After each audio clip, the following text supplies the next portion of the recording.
Well, hello, folks out there in YouTube land. Got a big show lined up for you. Let's get right on into it. All right, Shedeur Sanders has had a draft disaster. He's completely dropped out of the first round, which is shocking. The guy had 41 touchdowns last year. 41. Which is, I mean, those are unbelievable numbers. The year before, 37. Completely out of the first round. We're going to get into why that happened. And I don't think it had anything to do with how many touchdowns he threw. We're also going to talk about Nico Iamaleava. Is he going to be able to rebuild his reputation over the next 12 months, because he plans on going to the NFL as soon as possible, especially with what he's making at UCLA. So let's get right on into this one. Now, I'm sure a lot of you watched the draft last night. That started at 8 o'clock, and they were in Green Bay, which was pretty interesting. Boy, that place was packed, man. Anyway, Shedeur did not make it in the first round, and this is the guy that I thought he might get picked in the top 5. He's got a heck of an arm, very accurate, and had incredible numbers last year, over 4,000 yards too. But here was his message after the first round. We all didn't expect this, of course, but I feel like with God, anything possible, everything possible. I don't feel like this happened, for no reason. All this is of course, fuel to the fire. And under no circumstance, we all know this shouldn't have happened. But we understand we're on the bigger and better things. Tomorrow's the day. We're going to be happy regardless. Legendary. Now, I think had he gone into his interviews like that, he would have been in the first round. And we're going to talk about his interview process, which really took him down. I want to show you a couple other things. And Mel Kiper is all about Shedeur. He thought he should easily be in the first round, and here's some of what he said. When you are most looking forward to hearing the answer to in the next few hours tonight? Shedeur Sanders. He's really the talk of the draft. He's my #1 quarterback. He was outstanding for 2 years at Colorado without getting a lot of help. Couldn't run the football, couldn't protect them, that he was accurate, he held up from a durability standpoint. He did it with NFL conditions around him. I love Shedeur. Perfect fit. Perfect fit as the New Orleans Saints at pick number 9. Yeah, Mel Kiper kind of jinxed him on that one, didn't he? And Kiper's kind of known for that. And he's right about a couple things. He didn't have a good offensive line for 2 years. 37 touchdowns, 41 touchdowns, 4,000 yards. And he's fearless. He will stand in that pocket and he'll take a hit because he wants to get that ball where it's got to go. And I think, like I said, had he gone in and had some good interviews, he'd have easily been in the first round because, look, people always overdraft quarterbacks, always, especially one with these numbers and has shown his accuracy. The guy throws over 70% completion rate.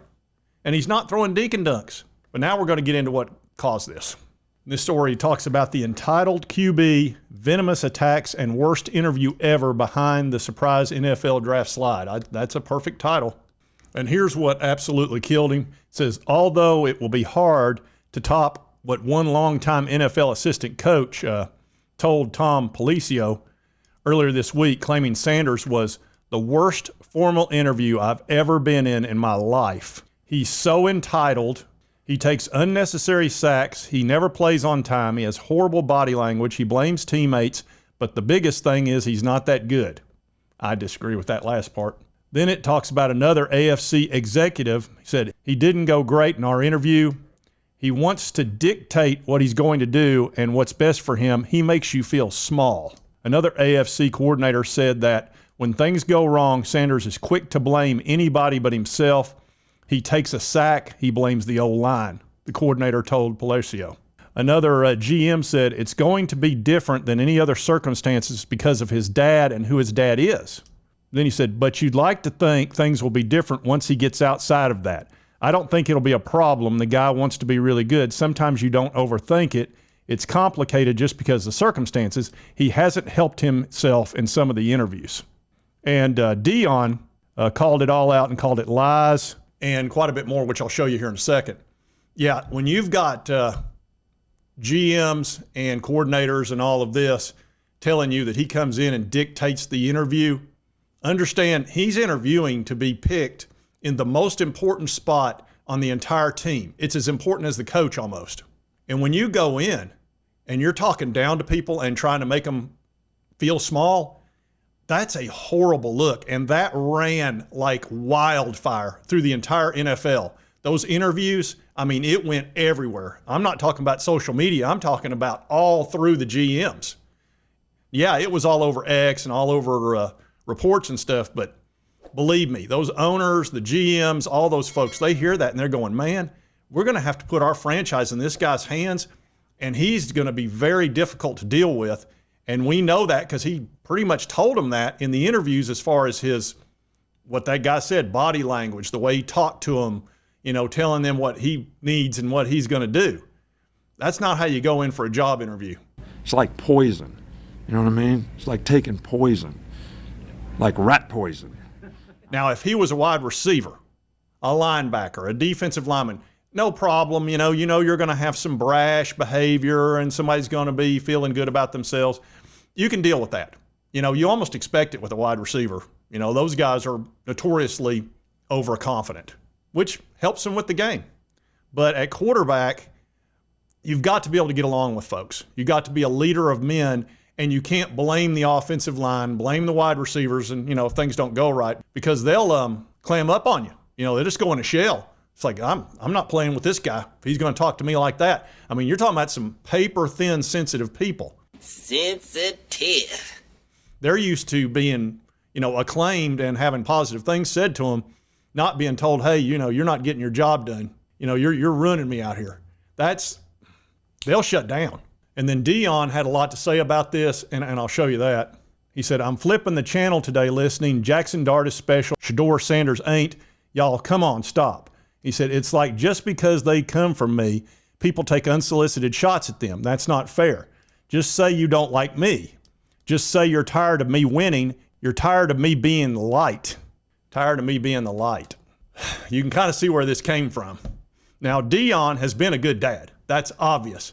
But when your quarterback is probably following that lead and coming into a meeting and saying, you know, I'm the light, you guys are going to get tired of me always being right. I mean, they're not going to put up with it. Let's just put it that way. Now, they'll put up with it if you're a 4th round, 5th round guy. They'll give you a shot if you're super talented. But then, you know, if you go in there and you start causing trouble, you're gone. They don't care. NFL doesn't care. This is not college football. So clearly this cost him the first round. Had he gone in and had good interviews, he's in the top 15 pretty easily, definitely in the first round. I mean, who's not going to take a chance on a guy that's thrown almost 80 touchdowns in the last 2 years and like 8,000 yards? I mean, it's just crazy. And that brings us to one Nico Iamaleava. Now, Nico is not nearly as boisterous as obviously Shedeur is. But Nico, you know, doesn't have the numbers to back it up the way Shedeur does. I mean, both he and his dad went into Colorado, who was 1-11, by the way. And DEION's done a great job. They were, 9-4, I believe, last year, and they're a really good team, and they weren't selling any tickets. I mean, nobody gave a crap about Colorado football. I hadn't even thought about them in 20 years.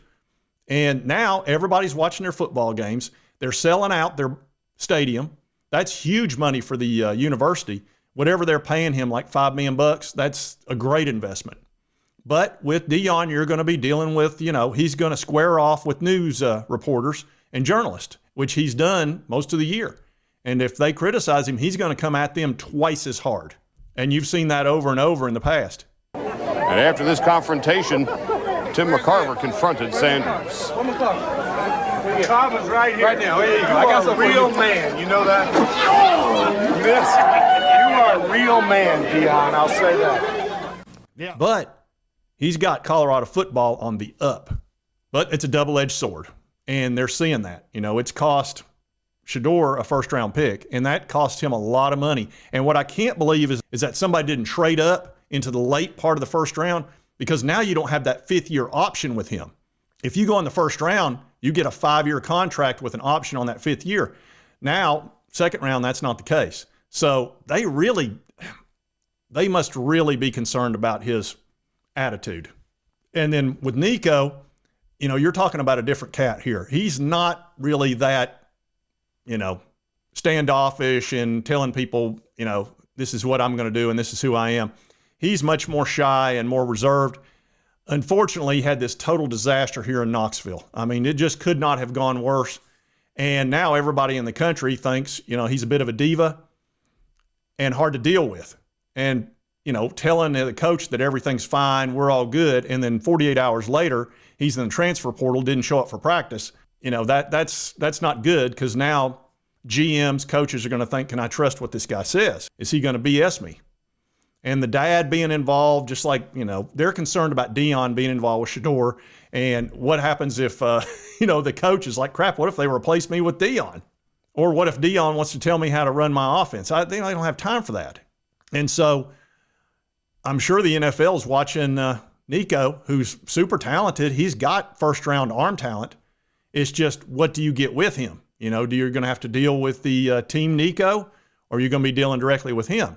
So he needs to rehab his reputation, and what he should do, and hopefully he will, at UCLA, just play as good as you can. Keep your nose to the grindstone. Don't get into the newspaper with a bunch of stuff, and just quietly do your job and put up some good numbers. That's what he needs to do. That would be the absolute best thing he can do, and stay out of the newspaper as much as you can, except for positive news.